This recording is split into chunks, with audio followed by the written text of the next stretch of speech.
Bom, gente, ao longo então dessa disciplina, a gente percorreu bastante os principais fundamentos da terapia comportamental dialética e conhecemos as habilidades que fazem parte da DBT nessa abordagem tão relevante para a prática clínica contemporânea.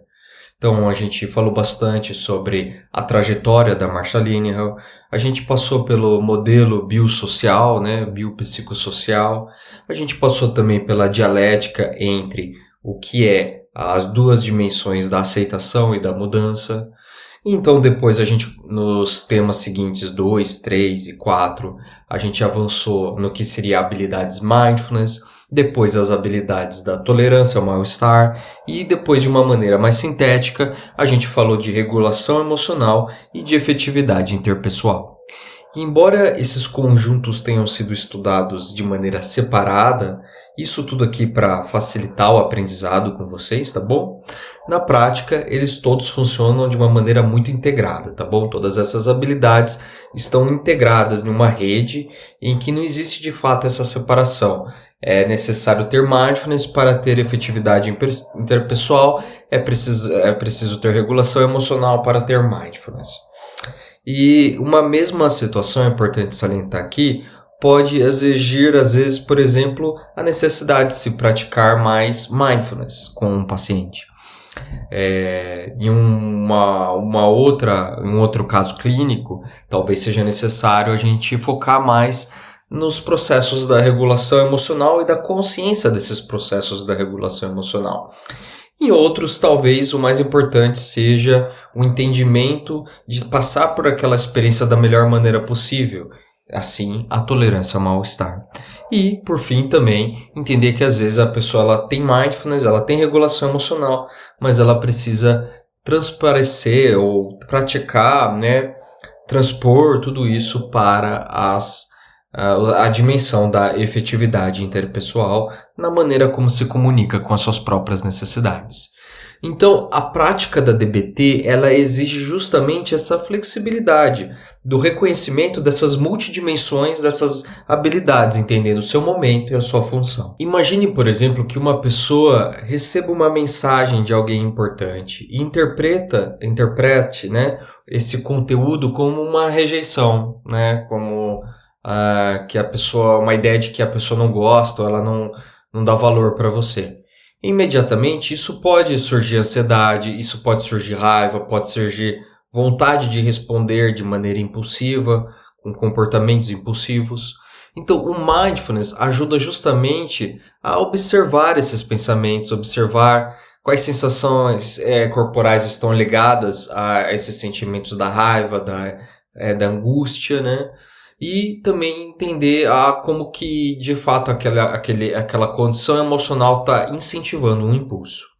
Em seguida, a gente pode avaliar a importância da habilidade social de desenvolver essa regulação emocional nesse caso.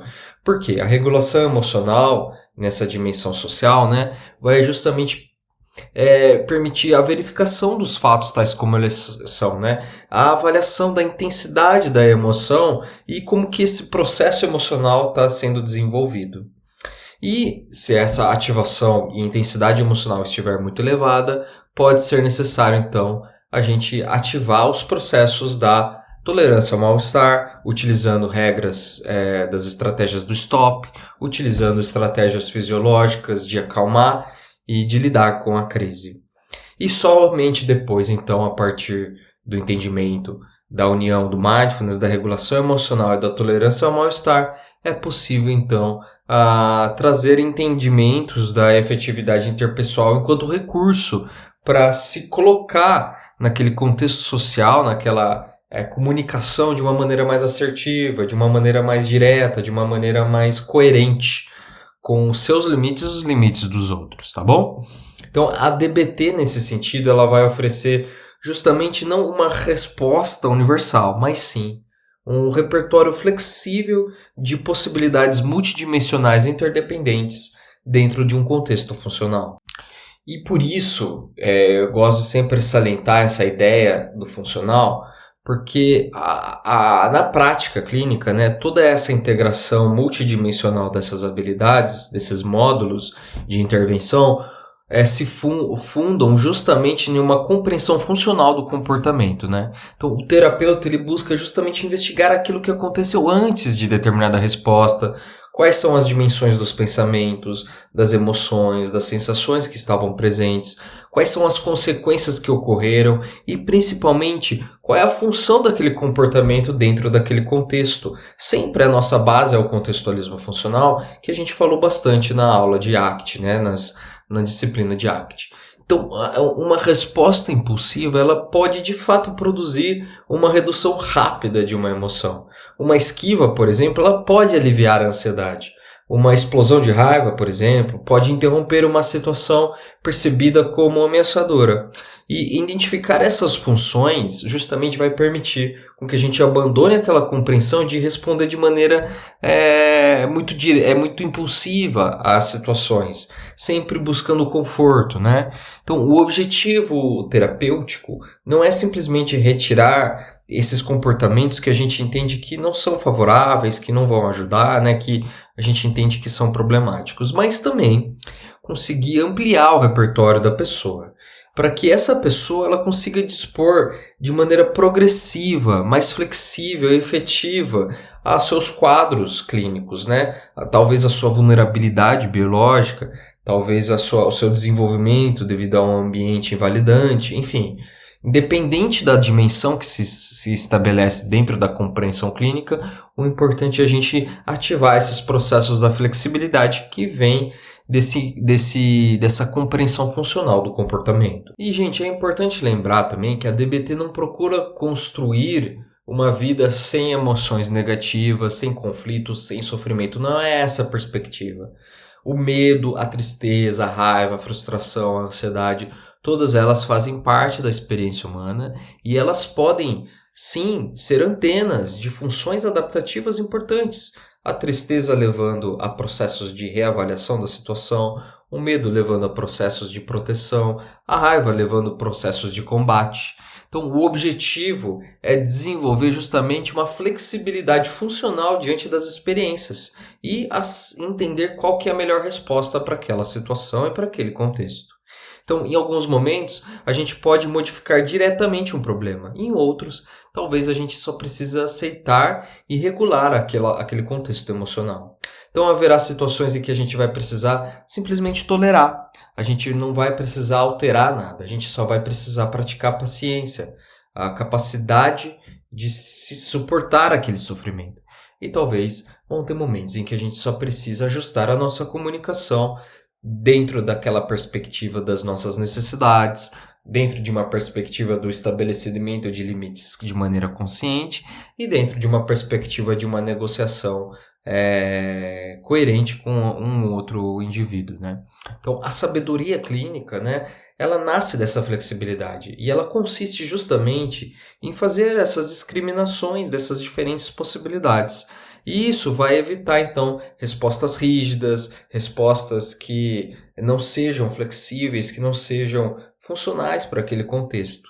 E isso, sim, vai direcionar o tratamento na seleção de estratégias que sejam, de fato, compatíveis com uma melhora, com o bem-estar, com os objetivos e, sobretudo, com os valores do sujeito. Perfeito, gente! Finalmente a gente chegou ao fim da nossa disciplina, dessa nossa trajetória de mergulhar na DBT.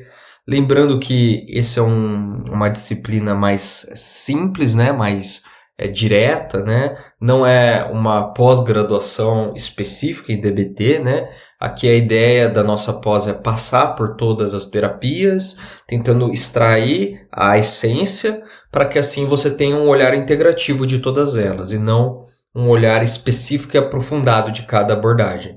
Então, daí seria importante talvez fazer um outro curso, uma outra pós-graduação específica em cada uma dessas terapias. Então, eu acho que o que eu gostaria que vocês tirassem disso tudo, desse nosso curso, não é necessariamente ficar memorizando siglas, técnicas, protocolos, tá bom? Mas entender que a DBT significa que O mais importante é ativar processos de aceitação e de mudança. E de que esses processos de conseguir aceitar a vida e de conseguir entender que a gente precisa mudar, ainda aceitando, que isso não são objetivos incompatíveis. A aceitação e mudança não são coisas que podem andar, que devem andar separados. Pelo contrário, nós devemos estar sempre aceitando e a gente sempre deve estar olhando para o que a gente pode mudar. Então, não é uma questão de submissão isso, né? De conformação. Então, a gente pode reconhecer profundamente a realidade presente e, ao mesmo tempo, estar sempre trabalhando de maneira consciente para a sua transformação. Então, a gente pode validar o sofrimento sem permitir, por exemplo, que algo que é automático seja controlado, né? Que uma regra automática nos controle, né? A gente pode quebrar essas regras, cindir esse automatismo, né? Então, ao longo desse processo, a ideia que eu quero que vocês entendam é que o mindfulness, dentro de todas essas abordagens contextuais, amplia a consciência. A regulação emocional ajuda a atravessar os processos de crise. E ajuda a ter modelos mais flexíveis de lidar com as próprias emoções. A tolerância ao mal-estar ajuda a gente conseguir viver naquela condição sem reatividade, sem aumentar o nível do sofrimento secundário. E a efetividade interpessoal, ela melhora sim a nossa maneira como a gente se coloca na sociedade, nas relações, nos relacionamentos. E tanto entendendo no que a gente precisa valorizar dos relacionamentos, quanto aquilo que a gente precisa entender que não é necessário, que a gente precisa tirar, né, excluir da nossa vida. Então, todas essas habilidades, isso que eu quero que vocês saiam aqui, né, todas elas convergem por um objetivo mais amplo. E isso que é o mais importante. Não é reduzir sintomas, não é curar a ansiedade, curar a depressão, né, curar pânico, curar quadros de borderline, mas sim ancorar na ampliação da capacidade de cada pessoa de construir de maneira progressiva, de maneira cada vez com mais crescimento, por uma vida que vale a pena ser vivida, uma vida com valores, uma vida com autenticidade, uma vida com espontaneidade e flexibilidade. Isso, de fato, é o mais importante.